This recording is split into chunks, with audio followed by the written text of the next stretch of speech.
Knowledge mobilization is about building relationships with community members and researchers so that the community members can get what they need from research and help them with their goals. Great question.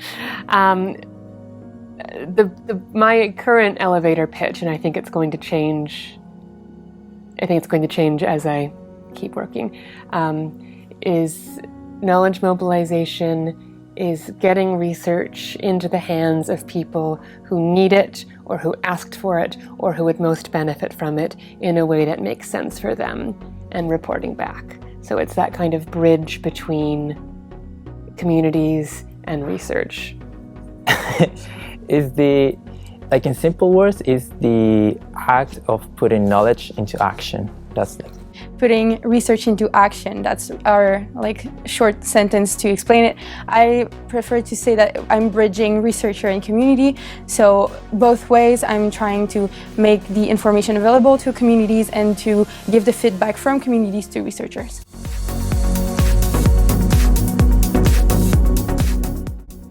The best parts of the program were doing all the experiential learning and the guest speakers who were very engaging, very interesting.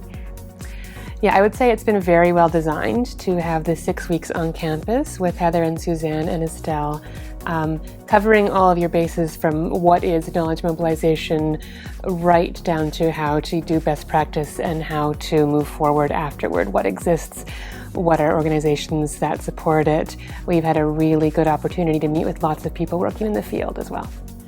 For me, one of the best parts was the fact that I could talk with my teachers very like a friend and not as someone superior to me. I think I really appreciated the different guest speakers we had all along the course.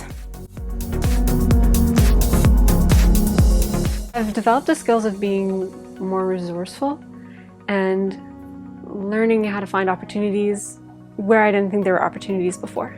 Skills, just putting things together, just beginning to put together the tools that people would need and how to begin filling the gaps of what's missing for them when you are mobilizing knowledge in the world. I think in this program, it helped me to develop more teamwork skills and efficiency work, because at Knowledge Mobilization we have to at least work with other people and have to find stakeholders and we have to be efficient at that work.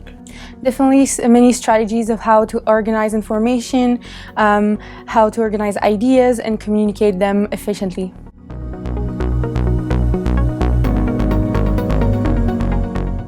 I learned that there's a lot of opportunities in doing knowledge mobilization, but I also learned about the different ways I could get involved in science, even though science is not my background. We've met people from a whole variety of organizations in Canada doing this kind of work, so it's let us get a broad scope.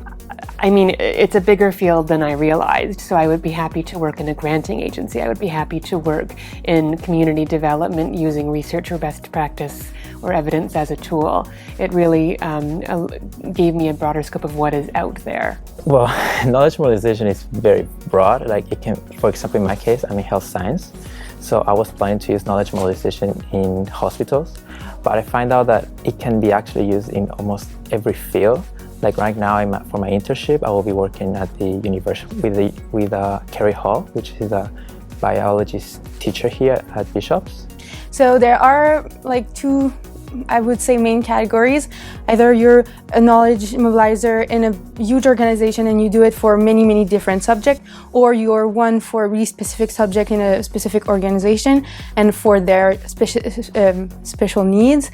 I think I prefer the one of being really for one specific organization with one agenda and trying to help them going through that.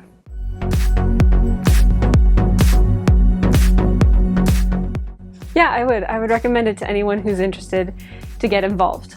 I would absolutely recommend this course. For sure.